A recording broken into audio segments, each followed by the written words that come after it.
Good morning guys. आपका हमारे YouTube channel Garima life science academy पे स्वागत है। आज हम पढ़ेंगे bioinformatics lecture 1। In this lecture में हम क्या पढ़ेंगे? Bioinformatics, role of computers, history and Linux system.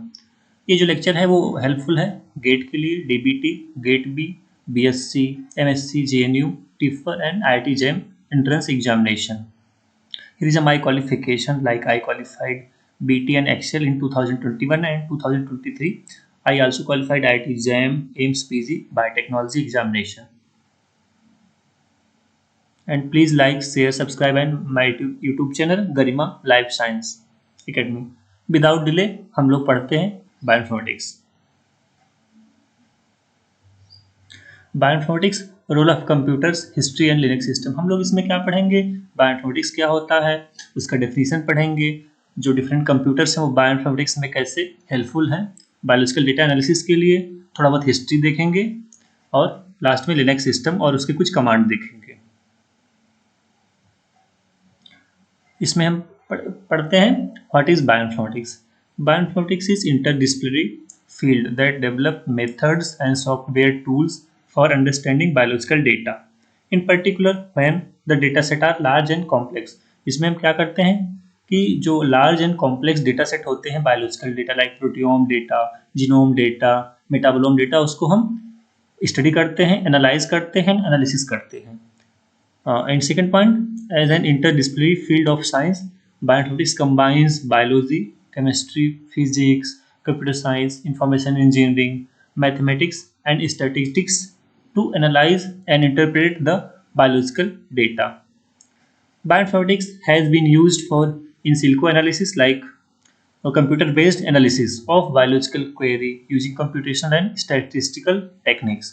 हम क्या करते हैं बायोलॉजी में, मतलब बायोइन्फॉर्मेटिक्स में जो बायोलॉजिकल डेटा होता है उसको हम कंप्यूटर साइंस के और मैथमेटिक्स और कंप्यूटेशनल टूल से उसको हम स्टडी करते हैं, इंटरप्रेट करते हैं, एनालाइज करते हैं और कुछ मीनिंगफुल इन्फॉर्मेशन हम निकालते हैं। तो here is in this figure it is showing that bioinformatics जो है वो बायोलॉजी, स्टैटिस्टिक्स, कंप्यूटर साइंस से मिलकर बना हुआ है। Computers in biology and medicine. Computers कैसे बायोलॉजी और मेडिसिन में हेल्पफुल है इसमें हम देखेंगे। Like different computers are being used to store biological and analyse large collection of biological data. Computer technology is rapidly advancing the tool of scientific research. जो computer technology है, bioinformatics है, वो बहुत फास्ट ग्रो कर रहा है scientific research के लिए, डेटा एनालिसिस के लिए। Computer model are being used to study complex system. जो बहुत सारे कॉम्प्लेक्स सिस्टम होते हैं जिसको हम नॉर्मली स्टडी नहीं कर सकते हैं, कंप्यूटर के डिफरेंट मॉडल्स और एल्गोरिथम जो होते हैं उसका हेल्प लेते हैं हम कॉम्प्लेक्स सिस्टम की एनालिसिस के लिए। Therefore bioinformatics is also evolving rapidly due to जो मतलब computer high performance computing, different algorithm के बहुत ज़्यादा एडवांस होने से जो हमारा बायोइन्फॉर्मेटिक्स है वो भी बहुत आगे ग्रो कर रहा है। तो अब बहुत ज़्यादा एडवांस हो गया है और हम कंप्यूटर की हेल्प से डिफरेंट बायोलॉजिकल डेटा को एनालिसिस करते हैं। Computer science for life sciences means जो कंप्यूटर साइंस है वो लाइफ साइंसेज में कैसे हेल्पफुल है, कैसे बेनिफिशियल है। जो ये कंप्यूटर साइंस है वो डेटा कलेक्शन के लिए, डेटा माइनिंग के लिए, डेटा सिमुलेशन के लिए यूज होता है। जो कंप्यूटर साइंस है वो इमेज एनालिसिस भी हम करते हैं। डिफरेंट जो मेडिकल इमेजेस और बायोलॉजिकल इमेजेस और डेटा सेट्स होते हैं उसको हम एनालाइज करते हैं। कंप्यूटर साइंस को हम और भी यूज करते हैं फाइलोजेनेटिक जेनेटिक एनालिसिस के लिए। Like different algorithms are increasingly critical to research in genomics and evolutionary relationship among organism. Genomics में भी बहुत सारा एप्लीकेशन है जो बायोइन्फॉर्मेटिक्स का और कंप्यूटर साइंस का जीनोमिक डेटा एनालिसिस के लिए। ड्रग डिस्कवरी और ड्रग डिज़ाइन में भी काफ़ी सारा रोल है बायोइन्फॉर्मेटिक्स का, like requiring for virtual screening. बहुत सारे जो लिगैंड मॉलिक्यूल, प्रोटीन मॉलिक्यूल को हम वर्चुअली स्क्रीन करते हैं यूजिंग कंप्यूटर। और प्रोटीन का स्ट्रक्चर और फोल्डिंग को भी हम प्रेडिक्ट कर सकते हैं, स्ट्रक्चर को हम विजुअलाइज कर सकते हैं different tools and techniques. And robotics में भी काफ़ी सारा रोल है जो बायोइन्फॉर्मेटिक्स और कंप्यूटर साइंस का, like robotics to aid patients with impaired mobility, automation of experiments like crystallization में भी हेल्पफुल है bioinformatics. Simulation of biological system, जो बायोलॉजिकल सिस्टम्स का हम सिमुलेट करते हैं, मिमिक करते हैं, वो डिफरेंट कंप्यूटर मॉडल्स होते हैं जिसके थ्रू हम सिमुलेटेड डेटा को यूज करते हैं और वाइड रेंज में बायोलॉजिकल फिनोमेना को हम अंडरस्टैंड करते हैं।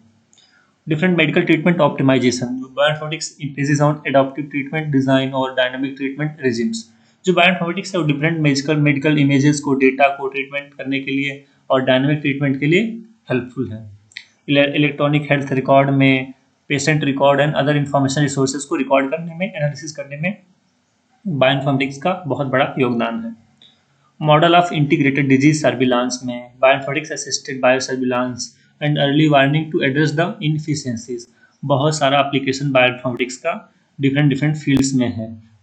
तो ये सब हमने एक ऐसा ओवरव्यू एप्लीकेशन देखा कि जो कंप्यूटर साइंस का एप्लीकेशन लाइफ साइंसेज में क्या क्या है। हम इसमें देखेंगे कि बहुत सारे जो पेपर्स हैं पब्लिश्ड हैं, like computer in biology and medicine में। इसमें क्या ऑथर्स ने बताया है कि कंप्यूटर नेटवर्क्स कैसे मेडिकल और हेल्थ केयर सिस्टम में बेनिफिशियल हैं और कैसे इंपॉर्टेंट हैं। तो हम इसमें ज़्यादा डिटेल में नहीं जाएंगे। अगर आप लोग इस पेपर को पढ़ना चाहते हैं तो आप इसको डाउनलोड कर सकते हैं, फर्दर रीड कर सकते हैं। That's why I mentioned this paper screenshot here. This is a second paper where it is mentioned that computer in biology and medicine is medium for international communication. Revolutionary advances being made in the application of computer to field of biosciences and medicines. इसमें ये बताया गया है कि जो computers हैं biosciences और biomedicine में बहुत ज़्यादा ही एडवांस हो गए हैं और काफ़ी ज़्यादा हेल्पफुल हैं फॉर बायोलॉजिकल और लार्ज डेटा एनालिसिस के लिए। Another paper is BMC Bioinformatics. Like in this paper, the researcher or authors are mentioning that machine learning techniques in disease forecasting, a case study on rice blast prediction. इसमें उन्होंने क्या दिखाया है कि जो machine learning के different algorithm है और जो टूल्स और टेक्निक्स हैं वो डिजीज फॉरकास्टिंग मतलब डिजीज को प्रिडिक्ट करने के लिए, डिजीज को एनालाइज करने के लिए कैसे हेल्पफुल है, उस पर एक केस स्टडी है। और राइस ब्लास्ट का प्रिडिक्शन भी इन्होंने इस पेपर में बताया हुआ है। तो हम इस पेपर का स्क्रीनशॉट यहाँ पे हमने शो किया है। अगर आप फर्दर इंटरेस्टेड हैं तो इसके DOI को यूज़ करके आप पेपर को डाउनलोड कर सकते हैं और पढ़ सकते हैं। बायोइन्फॉर्मेटिक्स, इसमें हम थोड़ा सा देखेंगे कि इसका थोड़ा सा हिस्ट्री क्या है, मीन्स कब से कैसे बायोइन्फॉर्मेटिक्स स्टार्ट हुआ और कितना एडवांस हुआ। तो वेरी बिगिनिंग में क्या हुआ था, 50 years ago when desktop computers were still a hypothesis and DNA could not yet be sequenced। तो क्या था, कंप्यूटर एक जो बड़े बड़े डेस्कटॉप थे, HPC थे, वो बहुत एक हाइपोथेसिस काइंड ऑफ था, उतने ज़्यादा डेवलप नहीं थे और जो DNA का सीक्वेंस था वो भी मतलब सीक्वेंस नहीं हुआ था। फिर धीरे धीरे क्या हुआ, in 1960s application of computational method to predict protein sequence analysis. फिर धीरे धीरे क्या हुआ, 1960 में कंप्यूटेशनल के डिफरेंट मेथड्स जो थे वो प्रोटीन सीक्वेंस एनालिसिस के लिए थोड़ा काम आने लगे। देन लेटर ऑन क्या हुआ, DNA एनालिसिस और molecular biology methods allow easier manipulation of DNA sequencing. उसके बाद क्या हुआ, धीरे धीरे जो सीक्वेंसिंग की टेक्नोलॉजीज आई, मोलिकुलर बायोलॉजी के मेथड्स हुआ, उससे क्या हुआ, सीक्वेंसिंग थोड़ा सा इम्प्रूव हुआ और हम DNA का सीक्वेंसिंग और सब पता करने लगे। उसके बाद क्या हुआ, कंप्यूटर साइंस थोड़ा और इंक्रीजिंग मतलब बहुत ज़्यादा इंक्रीज होने लगा। More powerful computers are came into novel software better suited to handle bioinformatics task. बहुत सारे पावरफुल कंप्यूटर्स आ गए और सॉफ्टवेयर्स जो बड़े बड़े बायोइन्फॉर्मेटिक्स के टास्क को हैंडल कर सकते थे। इन 2000 तक क्या हुआ, major improvement in sequencing technology.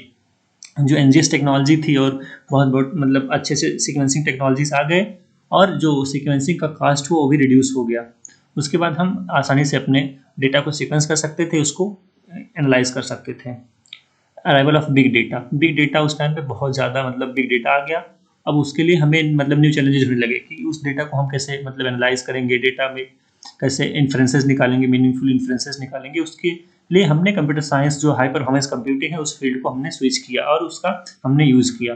फिर क्या हुआ, धीरे धीरे bioinformatics tools, biological big data को हमने आपस में कंबाइन करके एक जो न्यू फील्ड हुआ बायोइन्फॉर्मेटिक्स डेवलप हुआ और उसमें हमने काफ़ी एप्लीकेशन देखा कंप्यूटर का और बायोइन्फॉर्मेटिक्स और बायोलॉजी का। फिर लास्ट में recent sub discipline such as synthetic biology, systems biology and whole cell modelling, ये एक 3 डिसिप्लिन न्यू मतलब एरा में डेवलप हुए। जो भी मतलब ये तीनों जो डिसिप्लिन थे ये काफ़ी सिमिलर थे बायोइन्फॉर्मेटिक्स और कंप्यूटेशनल बायोलॉजी से। सो हमने यहाँ तक देखा कि बायोइन्फॉर्मेटिक्स क्या होता है, उसका डेफिनेशन देखा और जो कंप्यूटर साइंस है वो कैसे मतलब बायोलॉजी और मेडिसिन में हेल्पफुल है। और थोड़ा सा हमने देखा कि बायोइन्फॉर्मेटिक्स कैसे मतलब स्टार्ट हुआ, फिर धीरे धीरे sequencing technology, DNA sequencing, protein sequencing, ये सब धीरे धीरे आगे हो गया। फिर हमने देखा कि हाई परफॉर्मेंस कंप्यूटिंग और कंप्यूटर साइंस का एप्लीकेशन इन बायोइन्फॉर्मेटिक्स में और डिफरेंट न्यू डिसिप्लिन्स जो थे वो बायोलॉजिकल सिस्टम, सिंथेटिक बायोलॉजी और कंप्यूटेशनल बायोलॉजी वो भी मतलब डेवलप हुए और लोग काफ़ी सारा रिसर्च कर रहे हैं बायोलॉजिकल साइंस में यूजिंग कंप्यूटेशनल एप्लीकेशन। सो मैं इधर ही मतलब यहाँ पे ही अपना लेक्चर स्टॉप करता हूँ, फर्दर कंटिन्यू करेंगे नेक्स्ट लेक्चर में। Thank you guys, thank you for your understanding and listening. Please share and subscribe my YouTube channel Garima life science. Thank you.